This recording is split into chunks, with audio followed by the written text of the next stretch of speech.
Good evening, I'm Ces Orenia Drilon. And I'm Pauline Verzosa. The big stories tonight. Tomorrow, Tuesday, April 7, a fifth wave of massive oil price hikes hits the Philippines. That's also the day U.S. President Donald Trump promises a fresh wave of strikes against Iran if the Persian nation does not reopen the Strait of Hormuz. And with no immediate reprieve on the horizon from fuel price increases, drivers of public utility vehicles stop plying the routes altogether. The silver lining, net service contracting for PUVs, which the government will start soon.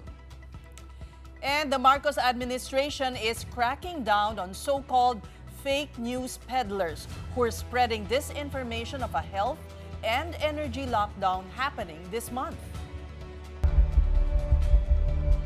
Assess po ang implication ng mga ng rising global oil prices. Hindi naman to yung kahit sino bigyan na natin para hindi bubuhay ng ekonomiya. Dalawang approach. Bigyan mo sila ng ayuda, tanggalan mo pa rin sila ng taxes. Puso na sa driver ngayon, altanghap. Almusal, tanghali at hapunan, isang kain na lang. Malamang to, baka magtinda na lang muna kami ng asawa ko ng palamig sa bahay. Hindi ko na nga po alam kung paano pong hanap buhay ang gagawin ko dahil ito na po ang kinagisnan kong hanap buhay. Malacanang has issued a warning against those spreading fake news and exploiting the oil crisis. This comes after advisories on energy or emergency lockdowns circulated on social media. What is not fake news, however, is oil prices will be going up again for the fifth straight week tomorrow. That is the big story tonight from mobile journalist Julie Baiza.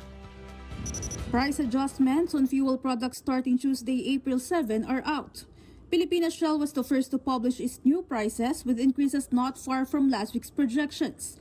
Diesel again has the biggest rise by almost 20 pesos per liter. Gasoline will cost almost 6 pesos more, while kerosene will be raised by 9 pesos and 10 centavos per liter. This latest price hike will bring diesel prices to around 165 to 170 pesos per liter, while gasoline stands to settle at around 110 to 120 pesos per liter. As prices of fuel reach levels only to the money can afford, the government made this announcement: the country's fuel supply will not run dry. This is the result of last week's dialogue between the Energy and Foreign Affairs departments with Iranian officials. It seems the Persian nation has agreed to allow Philippine-flagged and Philippine-bound shipping vessels through the very vital Strait of Hormuz. If this materializes, oil shipments as well as other imports from the Middle East will arrive soon this part of the world. Energy Secretary Sharon Garin, however, clarified that this development will not immediately bring down fuel prices. What it will do instead is ensure continuity and stability of Philippine fuel reserves. The palace also explained the situation further in a briefing post at the Holy Week break. Ito po ay patungkol sa safe passage ng ating Philippine carriage, Philippine-bound na goods, and Philippine crew. Ang pinag-usapan po dito ay yung patuloy na supply ng produktong petrolyo sa ating bansa.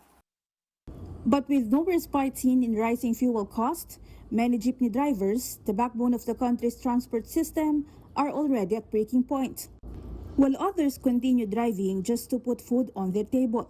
Malamang to, baka magtinda na lang muna kami ng asawa ko ng palamig sa bahay. Hindi ko na nga po alam kung paano pong hanap buhay ang gagawin ko dahil ito na po ang kinagisnan kong hanap buhay. Oo, nagbaniho ako kasi pag di ako magbaniho, sa tandang ko to, 70 years old ako, dahan-dahan ako maniho kasi pag di ko imaniho itong jeep ko, wala kami sasaingin. Isang araw, may nagbayad sa akin, nagbayad ng 50 pesos. Ang sakay ko naman 2 piso, 2 pasahero lang. From Santa Ana to Paura, sabi, sige naman, 50 pesos. Hindi na niya ako hiningi na sulat. Thank you po, sana maraming katulad nyo. Ganun na lang ginagawa namin. Nakaka-recover kami sa mga ganun pa sobrang. As drivers look for ways to tide themselves and their families over, lawmakers are trying to provide solutions to help with the ongoing crisis. A proposed Bayanihan 3 measure seeking to grant the President emergency powers to curb rising fuel prices and stabilize supply was filed in the Senate on Monday. Under the measure, the government may temporarily intervene in the oil industry. This includes implementing price stabilization mechanisms, managing supply, and ensuring adequate fuel allocation during the emergency period. It also provides for fiscal relief measures such as the suspension or reduction of excise taxes and value-added tax on petroleum products. But what is not helping in this crisis is the proliferation of fake news. Social media posts like this, which claims to have come from the DOE, advises that an emergency lockdown set to begin on April 20. Others even make use of artificial intelligence or AI to make the disinformation look authentic. Pinaghahanda po ang lahat na posibleng e-lockdown ang Pilipinas dahil sa mababang supply ng enerhiya, gasolina at krudo. The Department of Health also needed to reassure the public that circulating post of an emergency lockdown on April 10 is also false. This is alleged due to one new COVID-19 variant known as Cicada. Yes, the Cicada variant exists, but not in the Philippines. The Palace and the Philippine National Police are already moving against those who create and propagate such fake news posts. Violators face imprisonment of 6 months or more. Kapatid Mobile Journal Julie Baiza, We're One News. Senator Sherwin Gatchalian reiterates his call for immediate fuel rationing. That's to stretch the country's supply as global oil prices rise amid the Middle East conflict. Gatchalian says he does not recommend a lockdown amid the worsening oil prices, warning that it would only cost more jobs. He believes a better solution is to boost fuel inventory through rationing or volume caps. So marami na rin bansa ngayon, the latest na nakita ko mga around 7 or 8 countries na nagkakaroon na sila ng yung volume cap, yung hanggang 50 liters lang ang pwede mong ikarga or rationing. No? So kaya ako, part ng aking preliminary report is mag-implement na tayo ng ganitong rationing para mapahaba natin from 50 days. Kung kaya nga gawin 120 days, so much the better. No? At the lower house, a bill called Agapay sa Hanap Buhay at Operasyon ng Negosyo or AHON is also being pushed in response to the Bayanihan 3 measure in the Senate. House Committee on Ways and Means Vice Chairman Rolando Valeriano says unlike the Bayanihan 3 bill, AHON has specific measures to help companies, retailers, and households, including the middle class. Among the aid included in the measure are tax-free wage support of at least 3,000 pesos for minimum wage earners. That plus interest-free loans to help micro, small, and medium enterprises. These will be funded using unprogrammed appropriations and departmental savings from the national budget. Kasi nga yung Bayanihan 3 na pinopropose nila, ang feeling ko ron, parang hindi targeted yung ano eh. And at this point of time, hindi naman nga kako-pandemic to, hindi naman to yung kahit sino, bigyan na natin para hindi bubuhay ng ekonomiya eh. Then, dalawang approach na ang gawin natin. Bigyan mo sila ng ayuda, at the same time, tanggalan mo pa rin sila ng taxes. Now let's talk about the development of Philippine-bound ships being allowed to pass the Strait of Hormuz. And joining us tonight is Marina spokesperson, Director Luistro de los Santos. Good evening. Good evening, Seth and Pauline, and thank you for having me here in your program. Right now, how many Philippine tankers are plying the international routes? We have 16 tankers trading overseas, and they are everywhere in the world. But our latest tracking of the location of our tanker ships, 5 of them are currently in the danger zone in the Middle East, and that's why every day we keep on tracking their locations so that we'll be able to make the necessary interventions if necessary. So these 5 tankers are actually in the Strait of Hormuz? Not necessarily in the Strait of Hormuz, but it's within the danger zone in the Middle East. And are they stuck or are they, is their journey moving forward?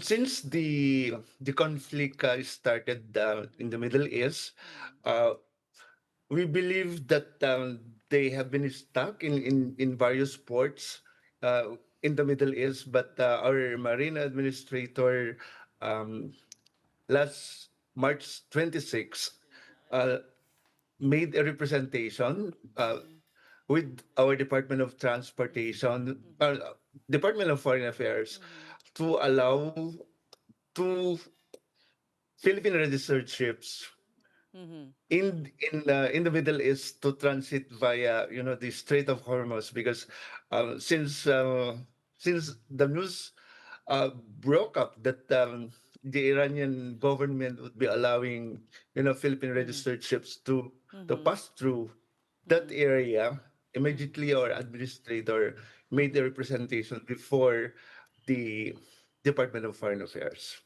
And that was the big development last week, sir, no? When the DFA was able to secure that assurance from Iran on the safe, unhindered, and expeditious passage of Philippine-flagged vessels. But let's clarify that, sir, no? Kasi parang iba po ang Philippine-flagged vessels versus the Philippine-owned oil tankers and vessels. Can you explain that to us? Yeah, thank you very much. And actually, I'm really very excited to share some of our insights, because these are a bit technical in the maritime If you community. can laymanize your explanation po. So it's like this. To put things easier and clearer, we have two types of ships in the Philippines. Those that are plying our domestic routes, and those that are plying the international routes, or those who move goods from one country to another, and we call them our overseas ships. Those trading nationally, we call them our domestic ships. I think that's now clearer. We just have to remember that we have two types of ships. We have those plying in the domestic route, and those trading international waters. All right, but then the Philippine-owned and bearing Philippine flag, what is that distinction? Okay. Those flying the Philippine flag have been, are registered under the Philippine laws, and they are owned by private corporations or individuals, and they have been authorized to carry goods from anywhere in the world, because they trade globally. Okay. So we don't have actually the term that a Philippine government owned. We don't have one, but all those ships flying the Philippine flag are, operated by our businesses, our private, companies in the Philippines. But when will they start carrying the Philippine flag, when they're bound for the Philippines? The goods are bound for the Philippines. No. It's like this. For a ship to be conferred, conferred nationality, which is the authority to carry the Philippine flag, they have to, to be registered under the Philippine flag first. And such that they will be able to be recognized as a flag or as a ship entitled to the protection of our maritime laws and regulations, and even, of course, our constitution, because for the ship that we're referring could also be an extension of our national territory. All right. So that's why, yeah. Is there any other thing you wish to add, sir? Ano po, pag na-register na po kasi yung barko, pwede na po siya mag-trade. And entitled na po siya ng protection ng ating batas dito sa Philippines. Para to be clear, dito po sa overseas shipping trade, we have the Philippine registered ships, and we have also those foreign registered ships. That's why doon po sa overseas shipping trade, doon sa barko makikita po natin yung kung ano yung winawagay na flag. Yun po yung country by which that ship was registered. So therefore, kung ano po yung ship, kung ano yung flag na winawagay po ng barko, yung national law ng flag na yan ang mag-govern po So, sa Director, ship na yan. balikan na po natin yung 5 na winawagayway ang ating bandila na nasa Middle East. Ano po ang karga ng mga ito? Oil. Ano po, yung ano po, yung 5 na sinasabi po natin, Opo. bulk carriers at dalawa po 'yon ay mga chemical tankers. Okay. Yung ano po, yung representation po na ginawa po ng ating marina, ng ating administrator, yung destination po ng cargo ng mga um, ng mga ships na yon, one is going to China, tapos yung I'll try to recall po yung isa. But yung mga goods po na kini-carry po nila are not bound to the Philippines. Okay, so they're not pertinent to the oil crisis, to supplying us additional oil. Ano po kasi, sila po yung na-stock. So sige. for quite some time, nakakarga na po Okay. sila eh. Kamusta na po And ang mga pahinante? Mga Pilipino po sila.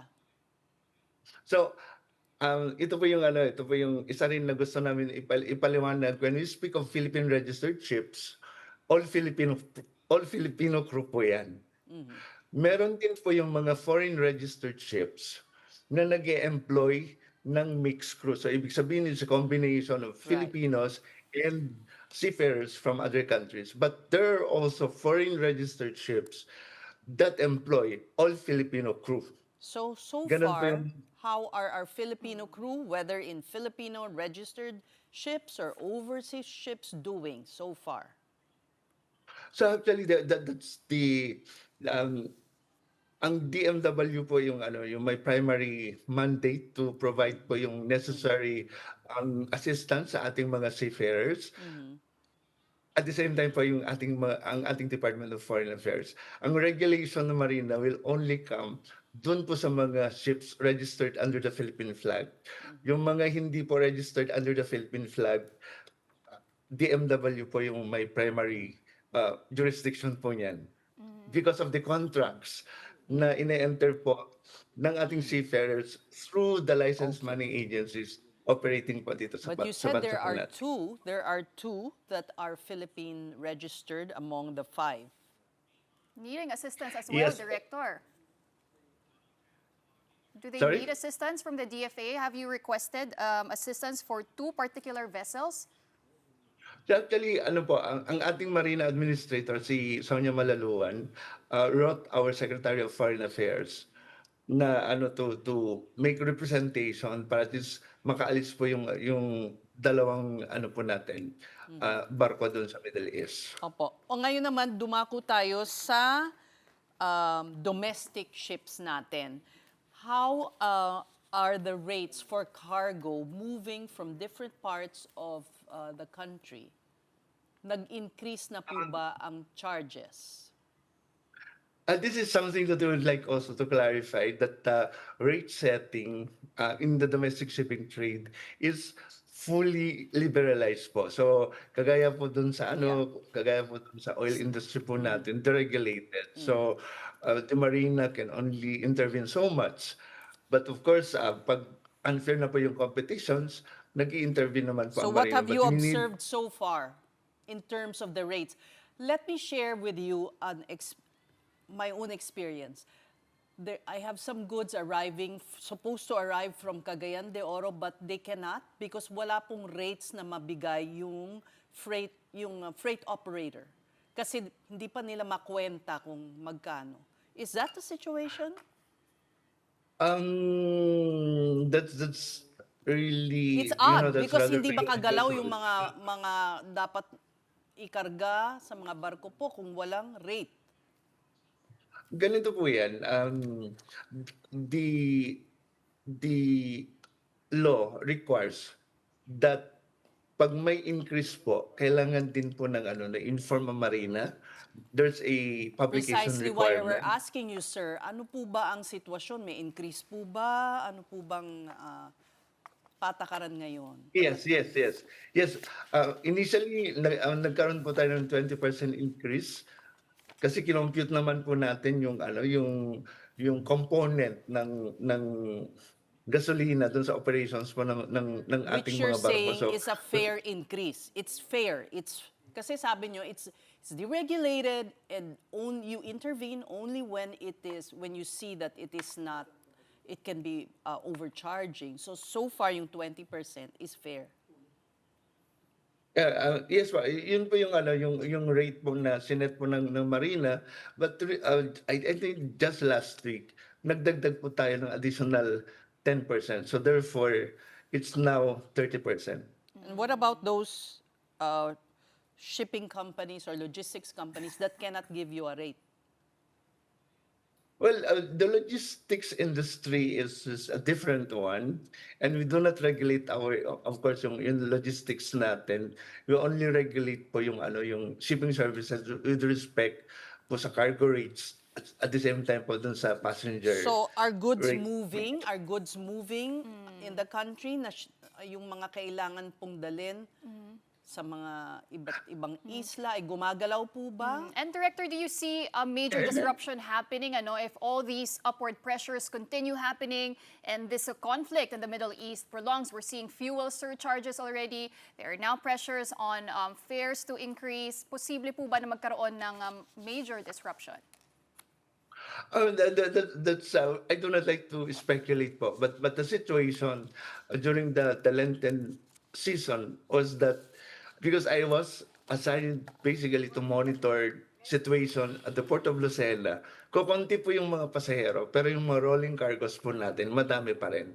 So I am made to believe na tuloy-tuloy pa rin po yung pag-ikot po ng mga goods and services dito po sa bansa po natin. Sa Lucena, paano po yung buong bansa? Yeah, because all regional directors of the Marina have been assigned to monitor developments because it is to the interest, of course, to the maritime industry that we have to ensure that the flow of goods and services is not interrupted. Otherwise, iba po yung sitwasyon pag ang mga goods and services hindi na nakakarating po sa mga isla natin. That's why in situations like this, especially so during the COVID-19 pandemic, ang bumuhay naman po talaga sa ekonomiya natin ay yung ating domestic shipping because they have been responsible from transporting medical equipment, yung mga raw materials from one island to another. All right, we thank you for joining us here on The Big Story. Marina spokesperson, Director Luistro de los Santos. And the clock is ticking, at least for U.S. President Donald Trump. It's been several hours since he told Iran to open the Strait of Hormuz again, or all hell will rain down on the Persian country. The details of that story and more when we return. Keep it here on One News.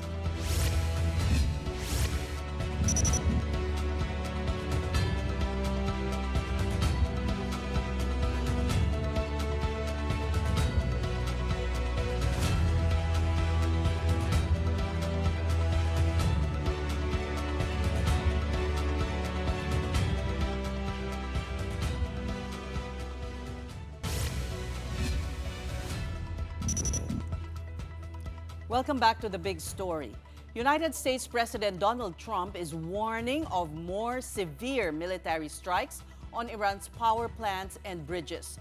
That's if Tehran refuses to reopen the Strait of Hormuz to the allies of the U.S. and Israel. Trump says this is the final deadline.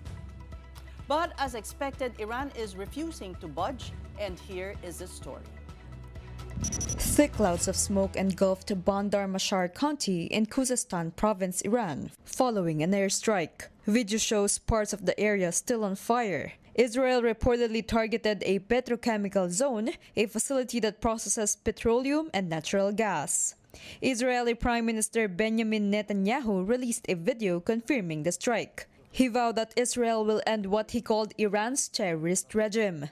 Meanwhile, exchanges of airstrikes continued overnight. U.S. President Donald Trump earlier said negotiations between the United States and Iran were underway. He also claimed that they had already weakened Iran's nuclear program and regime, but Iran appears unwilling to back down.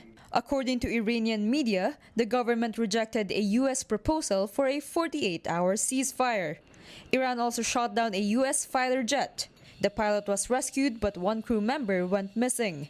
Iranian authorities urged civilians to report any sightings of the survivor, even promising recognition to anyone who could capture or kill the crew member. This triggered a race between U.S. and Iranian forces to locate the missing personnel. Earlier, Trump said the incident would not affect negotiations, but hours later he issued a new warning on Truth Social, reminding Iran of his ultimatum: 48 hours to negotiate or reopen the Strait of Hormuz. Otherwise, quote, all hell will reign, end quote. Iran responded by warning that the region would descend into chaos if U.S. and Israeli attacks continue. Shortly after the threat, Trump announced that the missing crew member had been found and rescued by the U.S. military. The officer reportedly sustained injuries. Iran's Revolutionary Guards, however, claimed they had destroyed several U.S. aerial assets during the rescue operation. Amid the ongoing conflict, Pope Leo XIV issued a call during Easter's Sunday vigil, urging the world not to grow numb to war.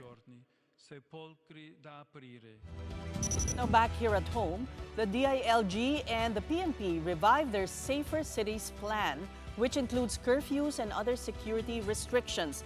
To discuss this and other matters with us is Police Brigadier General Randolph Tuanyo, Public Information Officer Head or Public Information Office Head and spokesperson of the PNP. Good evening, General Tuanyo. Good evening, Manses and Ma'am Pauline, and to all our viewers po. Let's zero in on the Safer Cities plan. Why at this time po?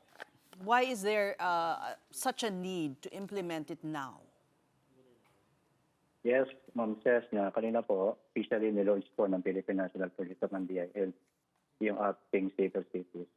This is on the basis po of the instruction of the President na for the Philippine National Police and the DILG to forget about yung pong tinatawag natin statistics on focus crimes na sinasabi po natin na patuloy bumaba. Ang sabi po ng Presidente at ang ating pong SILG na patupad po yung Safer Cities na ito kaugnay ng kagustuhan ng DILG at ng Philippine National Police na maramdaman ng taong bayan yung presensya po ng membro ng Philippine National Police sa lansangan. So, may ban po sa pag-iinom sa sidewalk, may 10 p.m. curfew ang estudyante at pati videoke para pong medyo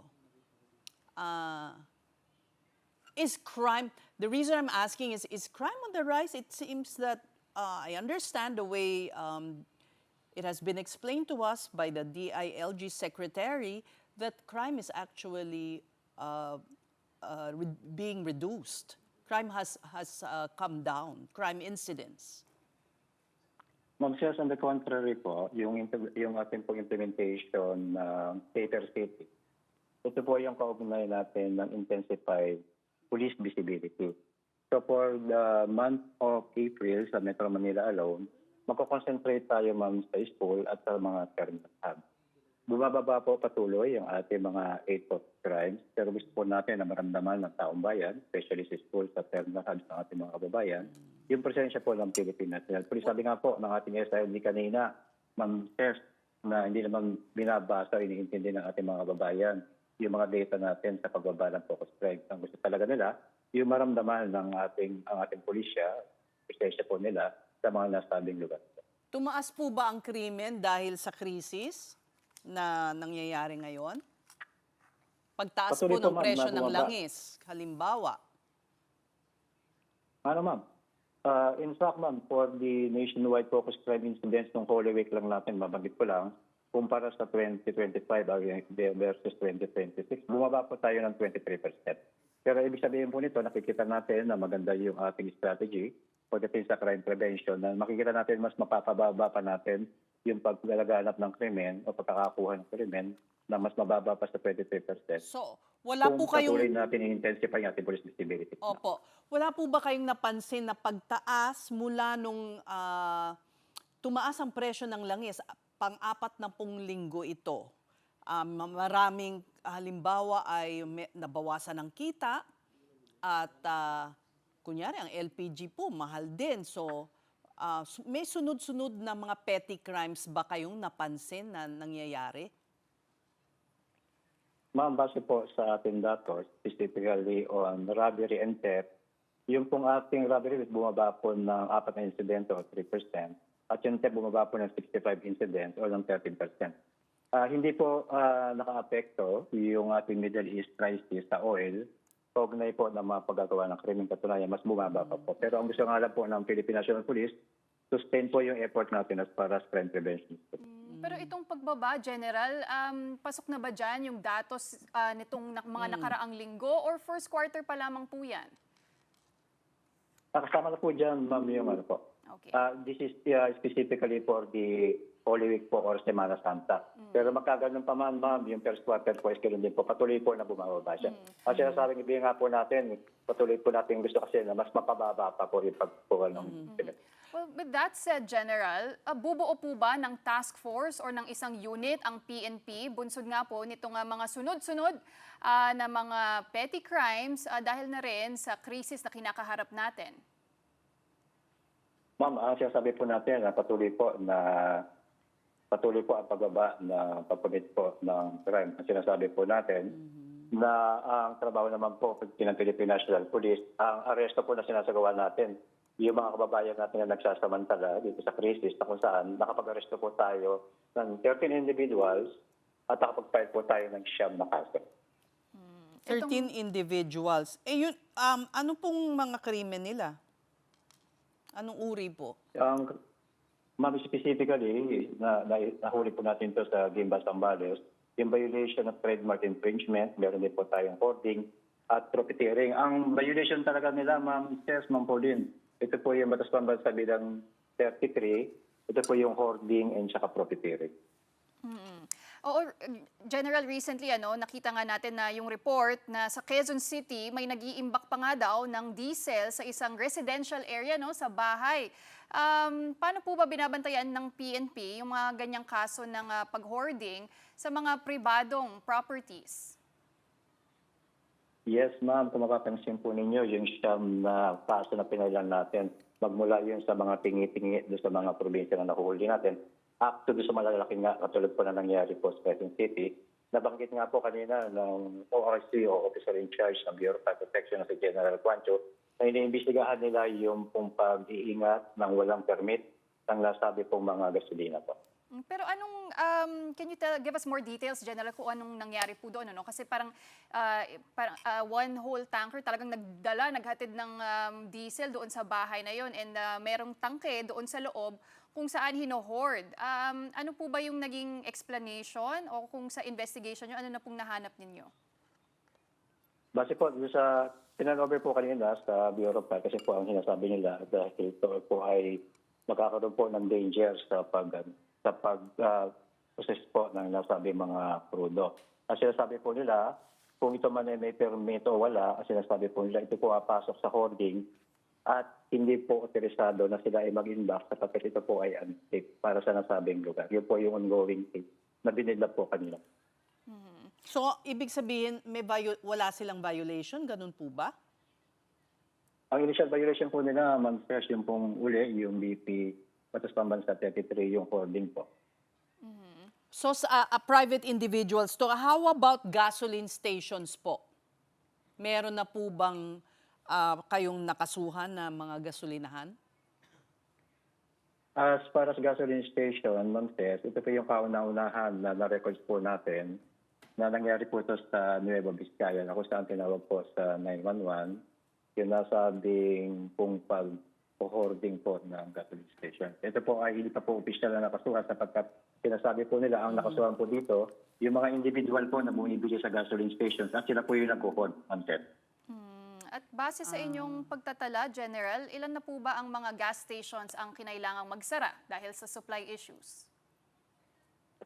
Maabot na po sa 399 yung gasoline stations na nagsarado po nila as of April 4 po. 399? Tama po yun. This is out of more than 14,000 gasoline stations nationwide. And only around 399 are temporarily closed. So this is less than 3%, Ma'am Seth. Okay, General, itong safe cities na gusto nyo pong na nilaunch nyo today, ay walang kinalaman sa krisis na kinakaharap natin? Coincidence lang po ba yun? Tama po, ma'am, sapagkat ito po ay matagal na pong ini-implement po ng Philippine National Police. Magmula pa po umupo yung ating PNP na si General Ratate. Kaya lang sinasabi po natin na gusto rin natin mag-focus tayo sa Metro Manila, specifically sa school and terminal hubs, para makita natin kung gaano po ka-effective yung pag-i-implement natin. Ma'am Sirs, nabanggit ko lang, Ma'am Pauline, ito naman safer status natin ay kaugnaya lang po pag-i-implement ng mga local ordinances sa Metro Manila, kaugnay ng mga sabing possible violation. Kasi po, mga kababayan natin ay baka nag-aalala dahil may kumakalat din na fake news na magkakaroon ng emergency lockdown, etc. Tapos nilaunch nyo ito, baka iniisip ko lang po na, alam nyo yon, baka magkaroon sila ng ibang interpretation sa ginagawa po ninyo ngayon. Biglang may student curfew na. Parang Yes, bakit ma'am. po kinakailangan yun? Ano gagawin nyo sa estudyanteng nasa labas pa ng, kunyari, 10:30, ganun? Huhulihin po ba yun? Ma'am Sirs, nabanggit po natin na kapag below 18 po yung mga individual, ito po yung mga minor, ang basihan ng pagsita sa kanila ng miyembro ng Philippine National Police ay yung local ordinance kaugnay ng curfew. Pero ito po ay hindi mag-a-apply sa kanila sapagkat meron po separate na batas para sa kanila, yung RA 9344. Yeah, because it might kung paano be- po natin na-handle po sila po. It might be also abuse, di ba? Kunyari, nagvi-videoke, parang yun na lang ang medyo... Ang outlet nila Oo, eh. outlet, yun na lang ang pampasaya, tapos bawal ng after 10 o'clock. Opo ma'am, sinasabi po ni sa LG kanina na respetuhin din naman po natin yung karapatan po ng ating mga kapitbahay. Sige, pahuli na lang, General. Siguro ano po yung reminders nyo sa public during this time? At tell us also about your campaign dito sa against sa energy-related disinformation, yung mga nagpapakalat nga ng fake news tungkol dito. Opo, patuloy po ang pagganap ng Philippine National Police na kanilang role upang tulungan ang Department of Energy at ang DTI. Kaugnay po ng problema natin sa Middle East crisis po o oil winter crisis. Kaugnay po nito, malinaw po ang mandato ng Philippine National Police. Sabi ko nga po, tulungan ng DOE sa pagtingin po sa mga gasoline stations na umaabuso o nagkasara at nagtataas ng presyo. At yung mga kababayan naman natin na umaabuso rin, nag-hold at nag-overpricing, nagbebenta ng mismi.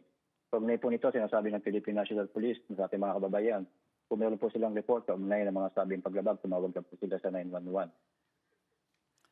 Okay, marami pong salamat. Thank you for talking to us, PNP spokesperson Brigadier General Randolph Tuanyo.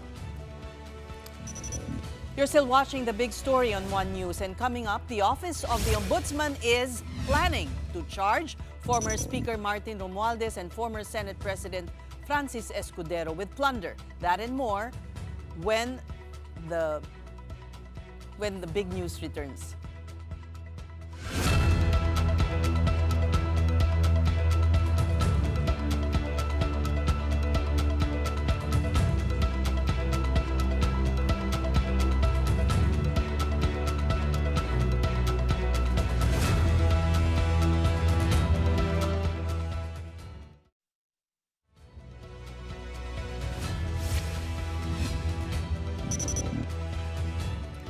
Welcome back and thank you for staying with us here on The Big Story. Half of jeepney operators under Liga ng Transportasyon at Operators ng Pilipinas or LTOP have stopped plying their routes as soaring diesel prices continue to eat into their earnings. LTOP President Orlando Marquez said the remaining operators may also halt operations by Wednesday. This as they plan a national assembly to discuss a possible coordinated work stoppage with bus operators and truckers. If this comes to pass, this would mark the third major transport disruption in less than a month. As for Pasang Mazda, its President Obet Martin told our sister program Storycon, some of the routes are now operating at limited capacity. This is the result of drivers forced to alternate trips just to break even while continuing to serve passengers. Nasa 40% na lang po yung aming ibang grupo at nagpapaalam mo sa akin. Kanya nga sabi ko nga dahil hindi lang din kumikita at hindi papasada lahat, magkakasabong-sabong pa, mawawalang pare-pareho. So ang ginagawa po namin ngayon, yung pong maigising ruta namin, ginawa na lang ho namin 15 ang bumibiyahe, mag-alternate lang para kumita lang po at matuguran din po yung pangailangan ng mga paseros natin. Meantime, Piston and other groups are planning more street actions in the coming weeks to pressure the government to address the worsening oil crisis. Earlier strikes on March 19 to 20 and again on March 26 to 27 drew participation from around 500,000 drivers nationwide. Transport leaders say much-needed relief remains unfulfilled, such as fare adjustments and subsidies, while long-standing issues like the oil deregulation law continue to drive costs higher. Pasang Mazda is seeing some reprieve from service contracting this month as promised by the LTFRB. Tatapos lang po na aming pagkukulong kay Chairman Vigor Mendoza ng LTFRB. At magkakaroon po ng net service contracting itong buwan ito. Pero before the 20th, maaaring lumabas na po yan. So, hindi po ito yung libreng sakay. Maniningil din po kami sa ating mga mananakay kahit nakukunti yan dahil nga meron naman ng pang-ayun ng bibigay ang pamahalaan para matuloy lang po yung pagsiservisyo. Now let's discuss this further with Orlando Marquez, President of the Liga ng Transportasyon at Operators ng Pilipinas or LTOP. Magandang gabi po sa inyo.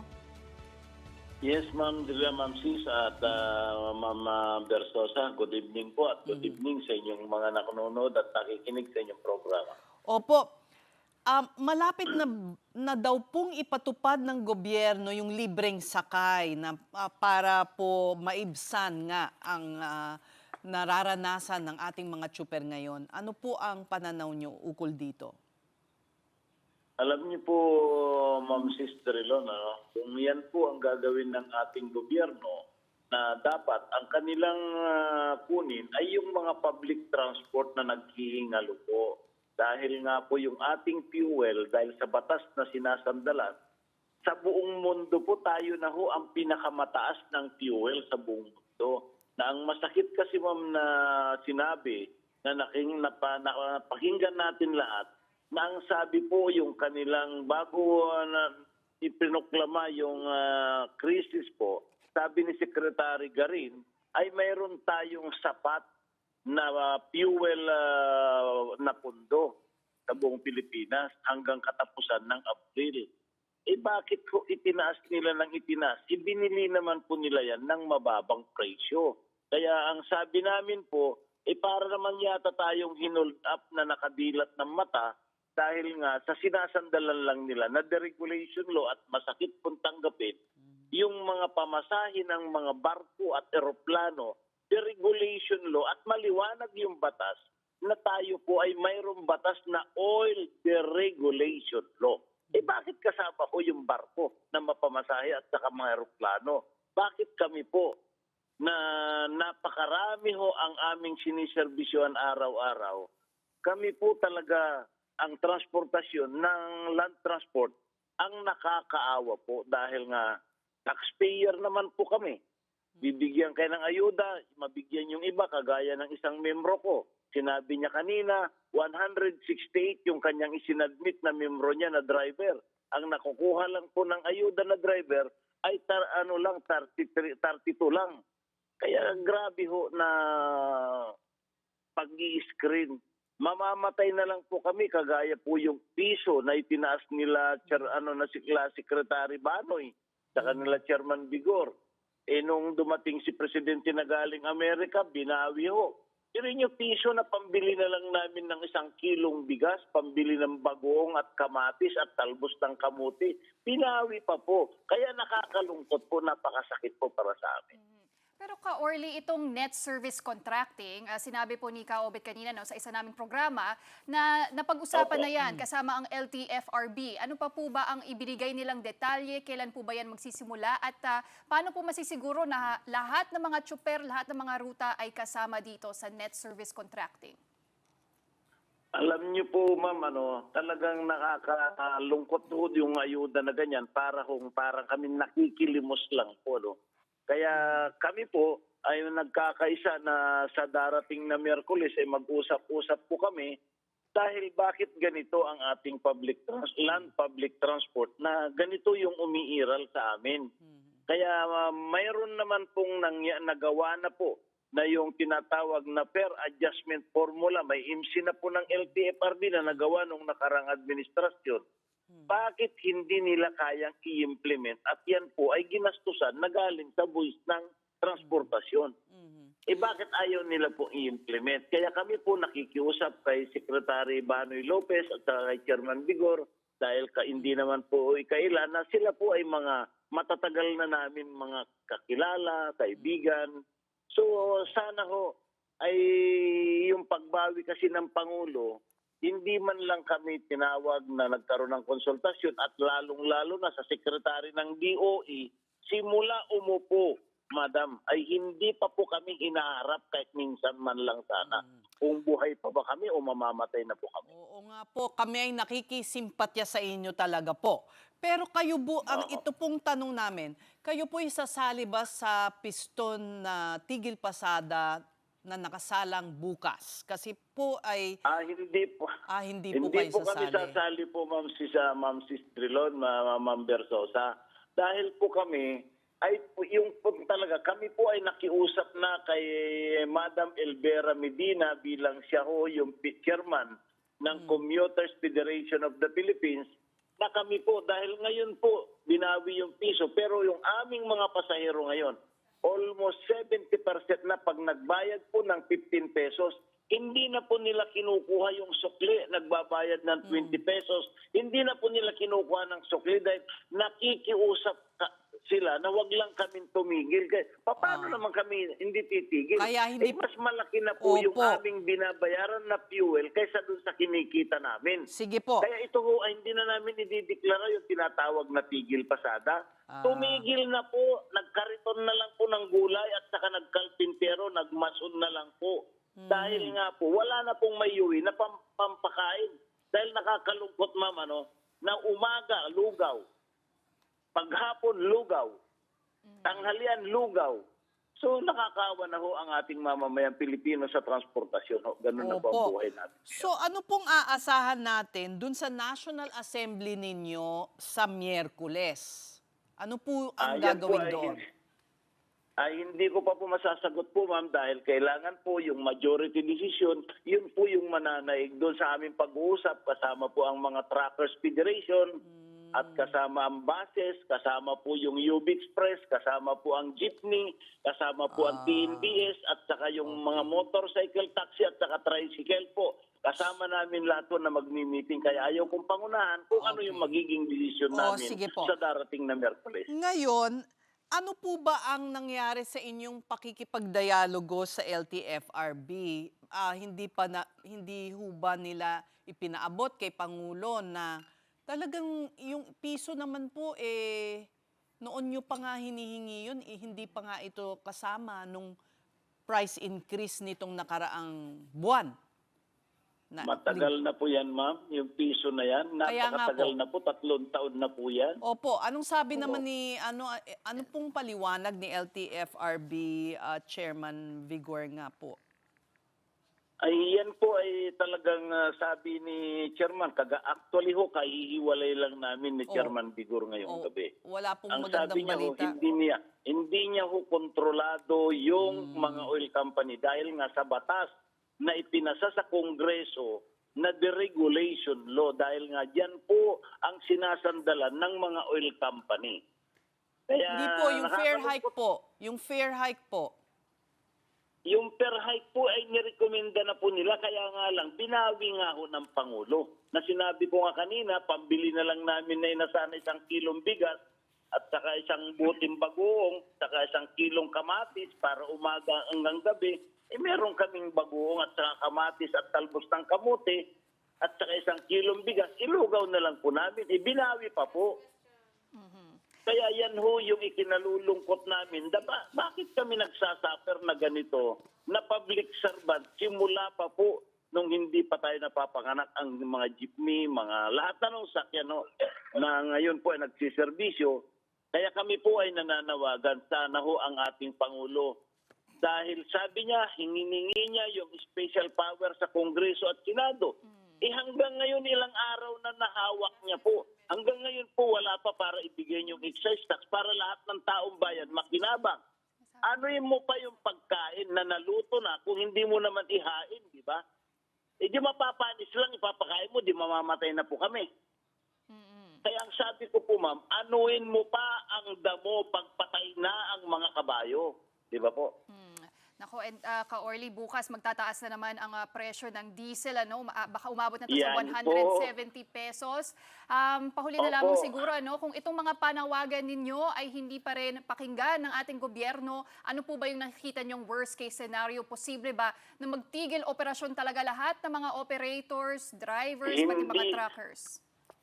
Hindi na po kami, ma'am, magdideklara ng tigil pasada, transport holiday, dahil titigil na po dahil ang aming pinaghahanap buhay ngayon ay gasoline company na lang ho sa presyo nila napakataas. Talagang mamamatay na po kami. Kaya humanap na lang kami ng hanap buhay na magkalpintero, magmason, magtulak ng kariton para magtinda ng gulay at isda.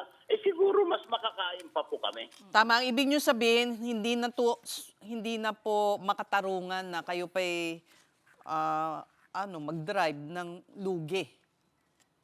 Opo. Kasi ho, ayon sa napakahirap pong tanggapin na wala na pong kasunod ng ating Dr. Jose Rizal. Di ba ho? Sa buhay natin ngayon. Gusto man namin gawin, paano yung bituka ng anak ng aming mga tsuper? Pamilya namin, mga apo namin. Pagpapasukan ng eskwela, anong asahan namin po, Ma'am Sis, di ba? Opo. Sige po, maraming salamat sa inyong panahon at good luck po. Siguro ang kailangan ay mag-unify kayong lahat ng mga transport workers para magkaisa sa isang posisyon. Marami pong salamat. Kaya nga po kami magmi-meeting po dahil nga kami ay talaga ang gusto namin po masolusyonan ang problema para po mag-win-win solution tayo para hindi ho tayo maparalisa. Dahil alam namin po masakit po na yung aming kabuhayan na pasahero na para maperwisyo sa hindi kami papasada, yung pong ibinabayad na ilang balik kami po ay kulang pa po na pangkarga namin ng krudo. Oo nga po. Paano naman kami papasada pa? Kaya napakahirap sagutin po, ma'am, yan dahil nga kamag-anak namin, kapitbahay namin, mga inaanak namin, yung mga sumasakay na maperwisyo, pamilya namin. So napakasakit gawin po. Ano nga gagawin namin? Mamamatay na po kami. Gusto ba namin na masiraan kami, kagaya ng pyesa? Pag tumaas ng gasolina, krudo, isinasabay nitong mga nagtitinda ng mga pyesa na ito. Hindi naman po kinukontrol po ng DTI, pinababayaan lang nila. Hindi ko alam po kung anong problema, ano ho. Parang ang amin sinasabi po, ang lahat ng problema ng Pilipinas, magkano ang katapat niyan? Sige po. Siguro ay mapapansin na kayo ng pamahalaan. Maraming salamat sa inyong panahon, Ka-Orly Marquez ng LTOP. Right, and now here are the other stories making headlines. This Monday, the Office of the Ombudsman is preparing to file plunder charges against former House Speaker Martin Romualdez and former Senate President Francis Cheese Escudero. Ombudsman Boying Remulla said the case involves alleged irregularities in flood control projects and includes alleged conspiracy. The complaint could be filed as early as May. Both Escudero and Romualdez have denied involvement in the alleged scandal. In a statement this evening, Romualdez has also vowed to cooperate with any proceedings arising from the plunder raps by the Ombudsman. Meantime, former Senator Bong Revilla appeared before the Sandigan Bayan today for the first day of his bail hearing. This is over his alleged involvement in a 92.8 million peso ghost flood control project in Pandi, Bulacan. The hearing is set to run for 10 days, with the prosecution expected to present 20 witnesses. Meanwhile, Senator Jinggoy Estrada also appeared before the same court following a recent trip abroad. His appearance is part of the conditions allowing him to travel despite a pending case. Now, before we go, here's a look at a milestone that is literally out of this world. Our big picture tonight is the Artemis II crew entering the moon's sphere of influence. NASA announced the development on day 3 of the historic mission. This means the moon's gravity now outpulls Earth's on the spacecraft as the Orion capsule begins its pass around the lunar surface. The crew will have around 7 hours of observation, including rare views of both the near and far sides of the moon. The mission also marks the first crewed lunar flyby since Apollo 17. The flyby will be streamed live at 1 a.m. later on Netflix before the spacecraft temporarily loses signal with Earth for about 40 minutes. Ahead of that moment, the crew sent Earth a greeting on Easter Sunday. And happy Easter to everyone down there on Earth. We did hide a few eggs around the cabin. They were the dehydrated scrambled egg variety, but we're all pretty happy with them. Wow. But did you hear about the toilet malfunction? No. Oh, no. Do I want to hear about that? We'll talk about it after the show. But on that note, that's it for the big story this Easter Monday. We'll be back here tomorrow at 8 p.m. We'll see you then. Kapatid, we are One News, all sides, all the time. Have a good night.